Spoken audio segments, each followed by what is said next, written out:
আমি একটা কথা বলতে চাই, আপনারা মানেন বা না মানেন, আমি একজন মুক্তিযোদ্ধা। আমি বঙ্গবন্ধুর আহ্বানে মুক্তিযুদ্ধে গিয়েছিলাম বহুদিন পরে। আমার বড় ভাই লতিফ সিদ্দিকী, যাকে দেখে আমি রাজনীতিতে এসেছিলাম, আজকে তার সঙ্গে আমি কোর্টে বসেছিলাম। আমার কাছে খুব ভালো লেগেছে।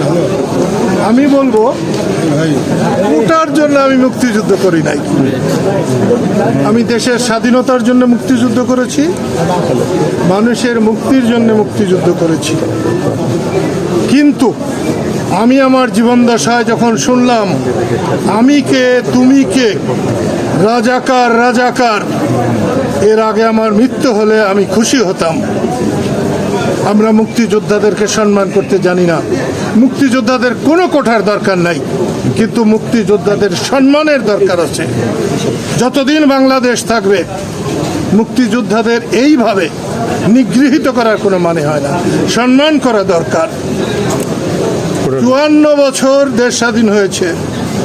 কালকে আমি এই কোর্টে আসার জন্য যখন টাঙ্গাইল থেকে আসি, তখন সাভারে দেখলাম আমার গাড়িতেও ঢিল পড়েছে। আমার একটু কিছু মনে হয় নাই। যদি এই ঢিলের মধ্য দিয়েও এই দেশে শান্তি আসে, আমি খুশি হব।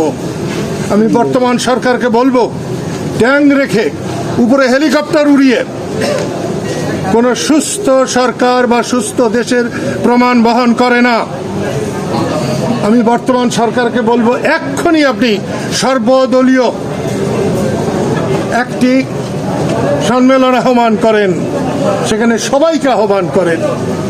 শুধুমাত্র 14 দল বাংলাদেশ না, শুধুমাত্র আওয়ামী লীগ বাংলাদেশ না, শুধুমাত্র বিএনপি বাংলাদেশ না, শুধুমাত্র জামাতের বিরুদ্ধে কথা বলাই বাংলাদেশ না। আমি সবাইকে অনুরোধ করব, মানুষের কথা বলেন। দেশের মানুষ বড় জ্বলছে, পুড়ছে, দেশে বড় হাহাকার চলছে। যারা দিন এনে দিন খায়, তাদের আজকে পেটে ভাত নেই। আমি আপনাদেরও বলছি, আপনাদের মাধ্যমে সারা দেশবাসীকে আমার এই অন্তিম অনুরোধ জানিয়ে দেবেন।